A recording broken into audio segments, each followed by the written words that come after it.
سب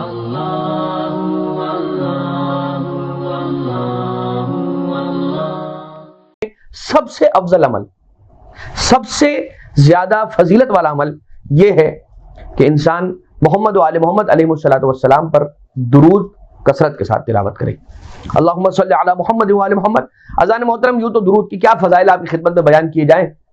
اگر آپ کی ہماری کوئی شے کھو جائے، نہ مل رہی ہو، درود کی تلاوت کیجیے۔ روایت ہے امام معصوم علیہ السلام کی کہ مولا ارشاد فرماتے ہیں کہ اگر کوئی ایسا شخص ہے کہ جس کے اتنے گناہ ہیں کہ وہ اسے شمار نہیں کر سکتا، اور وہ یہ سوچتا ہے کہ نہیں معلوم ان کی معافی تلافی کیسے ہوگی، تو اسے چاہیے کہ کثرت کے ساتھ محمد و آل محمد علیہ السلام پر درود کی تلاوت کرتا رہے۔ اگر انسان کا دل گھبرا رہا ہو، درود کی تلاوت کرے۔ آفات ارضیہ اور سماویہ سے بچنا چاہتا ہے، درود کی تلاوت کرے۔ سب سے زیادہ وہ عمل کہ جو رسول اکرم کو خوش کرنے والا ہے، وہ درود محمد و آل محمد کا عمل ہے۔ رسول اللہ صلی اللہ علیہ وآلہ وسلم فرماتے ہیں کہ یا فاطمہ من صلی علیکی، اے زہرا، اے میری بیٹی، جو آپ پر ایک مرتبہ درود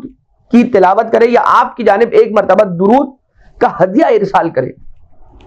تو پروردگار عالم اس کے سارے گناہوں کو معاف کرتا ہے اور اس کا درجہ مجھ محمد مصطفیٰ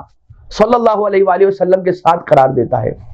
ایک بار درود اگر سیدہ عالمیان سلام اللہ علیہا پہ پڑھنا، اور جو ہم درود پڑھتے ہیں اللہم صلی علی محمد و آل محمد، اس میں بھی جناب سیدہ پر درود شامل ہو جاتا ہے، اور وہ والا صلوات خاصہ بر حضرت فاطمہ زہرا سلام اللہ علیہا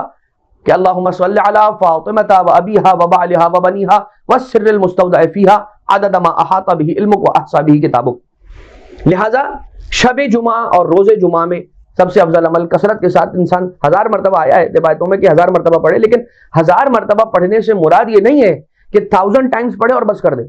کثرت کے ساتھ پڑھے۔ یہاں پر جو الف آیا ہے، وہ الف 1000 جو آیا ہے، یہ آیا ہے کثرت کو ڈینوٹ کرنے کے لیے اور کثرت کو سمجھانے کے لیے۔